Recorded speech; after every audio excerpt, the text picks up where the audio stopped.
Hello everyone, my name is Ryson and welcome to rysonsspraybooth. And in this video I will be restoring this gym equipment. You guys can see the state of my gym equipment. It looks very pathetic. The only one thing I can say here guys is that you are going to learn a lot in this video, because I even gave my spray gun to a girl to spray the paint, and while she was spraying, what mistakes she did, that also we'll check in this series. Guys, when you're just starting out to learn autobody and painting, then it is very good to practice your skill on this type of things. So see that you watch this video carefully, and it is going to be a very interesting video guys. So see that you like the video now only, and if you are coming on this channel for the first time, see that you subscribe.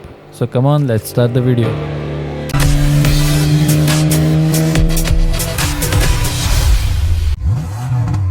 So guys, I started by dismantling the equipment, because when you are doing a spray paint job guys, it is always good to dismantle all the parts so that you can paint them very easily and nicely. When you dismantle all the parts, then you get to work on that part very nicely. So here I'm done dismantling all my parts. As you guys can see, all the parts I have separated. Now I can work on these parts very nicely. So if you are supposed to be doing a project like this, the first thing that you'll have to do is dismantle all the parts. Now as you guys can see, the cushioning of this bench is also spoiled. I will give this for restoration to put new cushioning, so that once I'm done repainting my whole equipment, this bench will start to look like new. Even then, let's see what this bench will look like once we are done with the paint job. So I'm not going to waste too much time on this bench guys. I will be spraying only one coat of primer and one coat of paint, and I will finish the paint job right there. So once I am done dismantling, the next thing that I will do is the sanding. Now these equipments are slightly rusted, so I will start with the 180 grit sandpaper.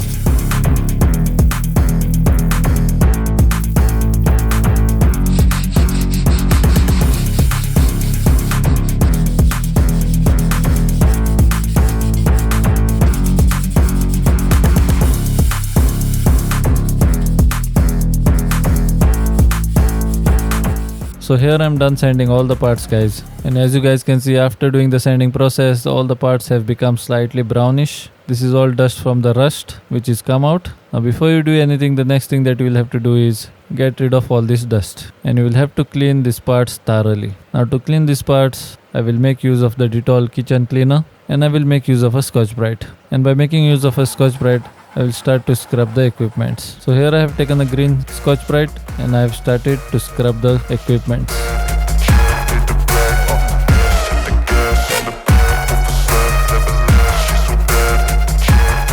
Now guys, once you are done scrubbing the equipments with the scrubbing pad, see that you rinse the parts well. Now the worst thing that was there for me to clean between all these parts is this pulley attachment. Now on this pulley attachment, you guys know we put a lot of grease. Now to get rid of all this grease, it took me a lot of time. Many times I had to scrub this part. Even my Scotch-Brite got spoiled because all the grease got settled in the Scotch-Brite. That is the reason why this part which had too much grease on it, I have kept it last to scrub. All my other parts I'm done scrubbing and I have already put them for drying. This I have kept last because I knew that all the grease would go in my scrubber and my scrubber would get spoiled. As when you are doing the paint job, all this grease, oil, grime, you don't need. You need a clean surface guys to apply the paint or primer. Otherwise your paint or primer will not get a good bonding with the surface. So here I'm done scrubbing all the parts guys. As you guys can see, after scrubbing all these parts, I have put them for drying, so that all the water which is there inside of these parts will dry properly. It is very important that all these things dry properly guys, because when you are spraying the primer, if there is water on the parts, then your primer will not stick to the surface. Once all these parts were dried completely, the next thing that you should be doing is take a wax and grease remover and wipe all these parts. Now since this is just a gym equipment, and if you don't want to spend too much on restoring this equipment, then you can even use a thinner to wipe the surface. I'm wiping this because you guys have seen I have scrubbed this part a lot, but even then, when I wipe it with the thinner, as you guys can see how much dirt is come out on the cloth. So like this, you will have to wipe all the parts and take out all this grime. So here I'm done wiping all the parts, as you guys can see, and I have kept all the parts in such a way that I can reach them very easily to spray the primer. This is called the plane guys. This plane is very important because when you start to spray the paint, you will not know where to start and where to end. So you will have to arrange all the parts like this, and once you are done arranging all the parts, the next thing you should be doing is mix the primer. So I will be applying epoxy primer on these parts. Now I had this epoxy primer inside of my tin for a long time now, and it has become very thick inside of the tin. So I will make use of that only. I don't want a perfect finish on these parts, guys. I only want to give a good protection to the metal. So here I have taken some epoxy primer, but still there was lot of epoxy primer left inside of the tin. So what I did next is I poured the thinner inside of the tin itself, so that all the primer which is there inside of the tin will loosen and come out. Now inside of the tin there is thick primer, and when I pour it into my mixing cup, all the lumps of the hard primer will also fall inside of the mixing cup. Now when I use the filter to pour my mixture into the spray gun cup, that filter will take out all those lumps and will give me a consistent mixture. One more important thing I want to tell you guys is that the way I'm mixing the primer here is not the correct way. I'm just mixing it according to my experience. But if you want to learn how to mix paints and primers properly, if you want to be a master in mixing paints, if you want to be an expert in it, then I have created a A to Z Autobody and painting course. I will put a link of it in the description below. If you are serious about learning Autobody and painting, and if you want to do your own paint jobs, and if you want to acquire professional finish, then don't waste time. Go in the description below and get yourself enrolled. And that course will help you to master Autobody and painting. So here in my primer I added the reducer, I added the hardener, and now my primer is ready to go into the spray gun cup. So come on, let's put this into the spray gun cup. So the first thing that I will put here is the filter. So keep the filter like this and pour the entire mixture into the spray gun cup. This filter will get rid of all the lumps and thick parts of the primer. Once you pour that mixture into the spray gun cup, set your PSI, set your spray pattern, and now your spray gun is ready to spray the paint. So here I have started to spray the primer, guys, and you guys will notice that I have kept a very narrow fan width. It is because the surface of the parts which I am painting here is a very narrow surface. If I keep wide pattern, then my primer will get wasted. So that is the reason why I have kept a narrow pattern. The reason why you should be applying primer, guys, is because primer helps the paint to get a good bonding with the surface. And it also helps in rust protection, so that your paint will last for a long time. Many types of primers are available in the market, guys, but you should be knowing which primer to use when.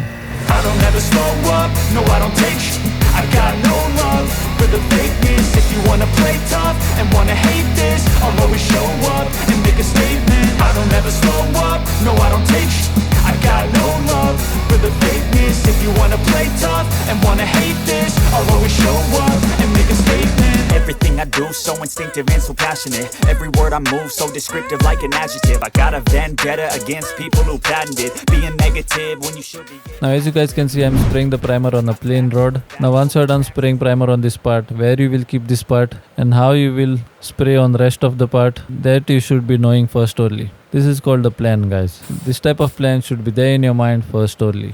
And my plan is I will keep this rod standing on this stand like this, and I will spray on the rest of the part. And I will do the same thing on this part as well. Now the correct way is you should be hanging these parts and then spray the primer on them. But when I keep this part standing like this, it will touch the stand slightly. Now because this is not a car and because I'm not looking for that perfect finish, then it is okay if it touches the stand a little bit for me.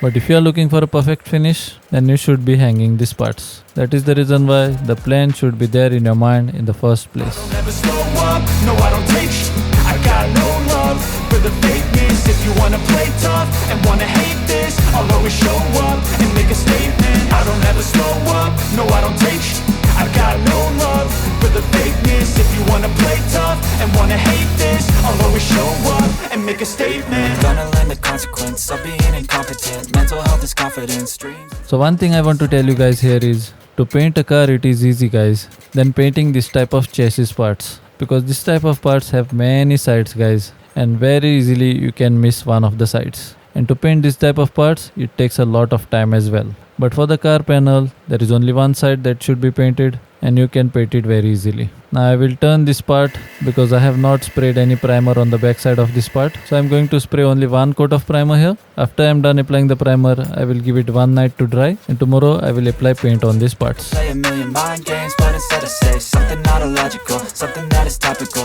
Rub it on and watch it go. Make yourself unstoppable. Dreams are irresponsible, but they're always possible. If you just believe, you could be so remarkable. Thoughts in my head, a collage and they spread. I'll be great one day, going off of my meds. No, I'm not giving up, no, I'm not giving in. I will make it to the top, taking off in the wind. I gotta make it, I'm saving every day to taste it. I'm patient, but my mind, it can hardly take it. I'm chasing a dream that I've had for several ages. A vacant, modern kingdom for the taking. Now that I've been put through I never got anyone's help, I had to do it all myself. So guys, here I'm done spraying primer on all the parts. Now I will give one night for all these parts to dry, and in my next video I will be doing sanding of these parts, and I will apply the paint as well. And in that video I will show you how you can make a mistake while spraying the paint. So that video also is going to be a very interesting video, guys. So if you have not yet subscribed to my channel, then see that you subscribe to my channel and press that bell icon so that you will not miss any of my future videos. So I will meet you guys in my next video where I will be painting all these parts. Till then, this is Rysonsspraybooth signing out until we meet again.